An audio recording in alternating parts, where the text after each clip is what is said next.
Point आता है DNA as a genetic material में हमारे पास 3 एक्सपेरिमेंट है। सबसे पहले ग्रिफिथ ने ट्रांसफॉर्मिंग प्रिंसिपल उसका नाम दिया।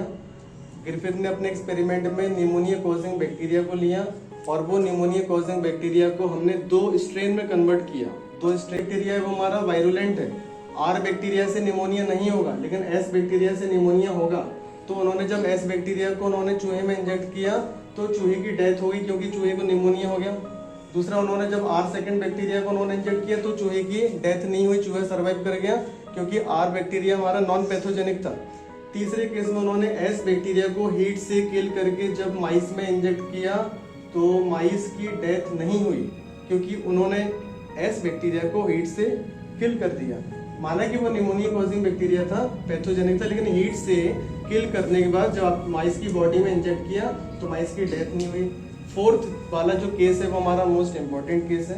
इस केस में उन्होंने क्या किया, एस जो थर्ड बैक्टीरिया है वो हमारा हीट किल्ड लिया, डेड वाला बैक्टीरिया लिया। दूसरा बैक्टीरिया उन्होंने आर सेकंड बैक्टीरिया लाइव ले लिया और आर सेकंड बैक्टीरिया लाइव लिया। तो इन दोनों को मिक्स करके जब उन्होंने माइस में इंजेक्ट किया तो माइस की डेथ हो गई। उसका रीजन पूछा गया तो उन्होंने बताया कि जो आर बैक्टीरिया है वो एस बैक्टीरिया में कन्वर्ट हो गया।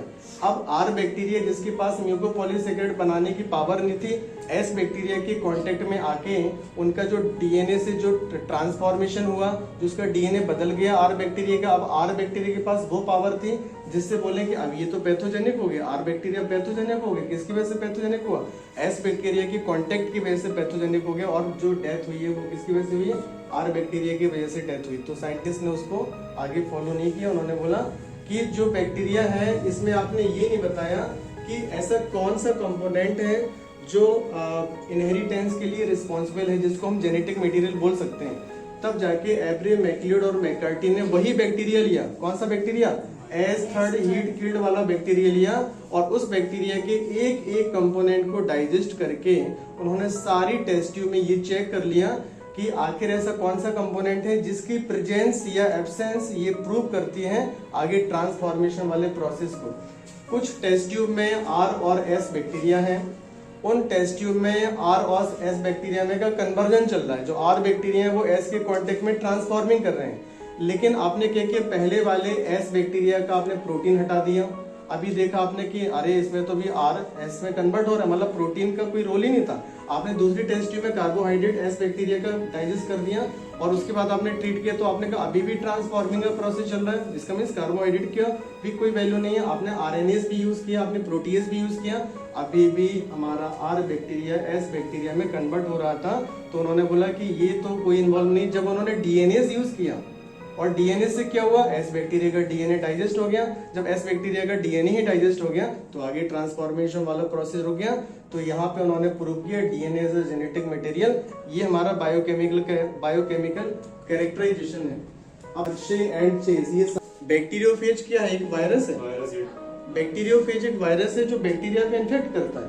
इसका मीन्स एक्सपेरिमेंटल मटेरियल में उन्होंने बैक्टीरियोफेज चॉइस किया। उन्होंने कहा इसके पास 2 ही कंपोनेंट है, बैक्टीरियो के पास केवल 2 ही कंपोनेंट है, प्रोटीन है और उसका जेनेटिक मटेरियल डीएनए है।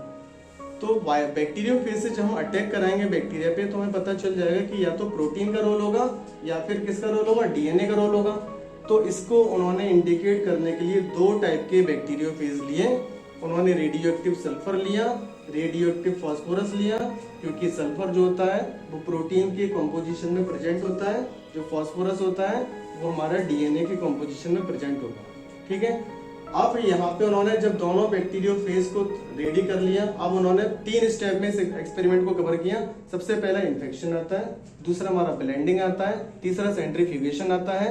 सबसे पहले इन्फेक्शन में जैसे ही दोनों बैक्टीरिया ने अटैक किया, इन्फेक्शन हो गया। अब ब्लेंडिंग, आपने उसको वाइब्रेट किया, उसको हटा दिया दोनों को।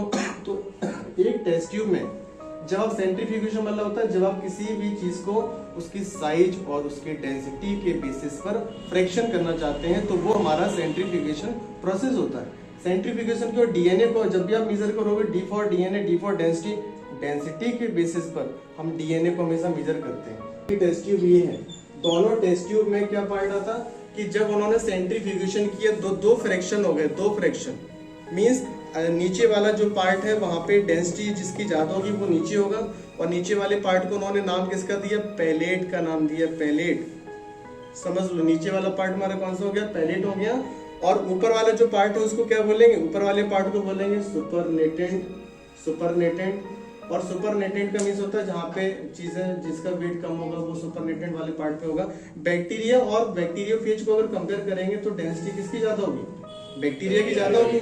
बैक्टीरिया को अगर हम पीसेंगे तो बैक्टीरिया में protein, carbohydrate, fat, DNA, RNA सब कुछ मिल जाएगा। लेकिन वायरस को अगर हम पीसेंगे तो दो ही चीजें मिलेंगी, प्रोटीन और उसका जेनेटिक मटेरियल मिलेगा। तो वायरस का जो कोट है वो तो ऊपर तैरेगा। ये देखो ये बना हुआ है, ये बैक्टीरियोफेज का स्ट्रक्चर बना हुआ है। यहाँ पे ये अंदर उसका जेनेटिक मटेरियल है, पूरा का पूरा जो कोट है वो प्रोटीन का बना हुआ है। तो अब हमने पहले वायरस को P32 से हमने लेबल किया, दूसरे बैक्टीरियोफेज को हमने S35 से लेबल किया। ये रेडियो एक्टिव हमने जो लेबलिंग की है। अब जब हमने यहाँ पे देखा तो बैक्टीरियल सेल हमारी कहाँ पड़ी होगी, नीचे पड़ी होगी।